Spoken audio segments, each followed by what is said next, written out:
ko. May isang bata na may pangalan na Ibig. Nagigitara, isang bata na makulit.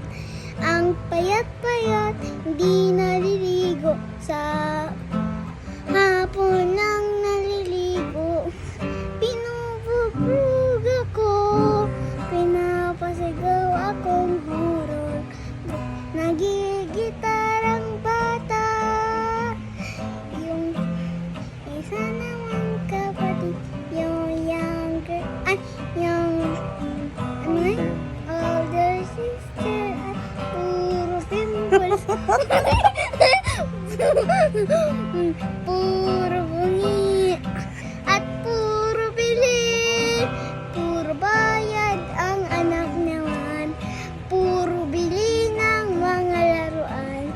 Ang mga laruan, iPhone 16. The end. Middle child pa. Middle child na Sino yan?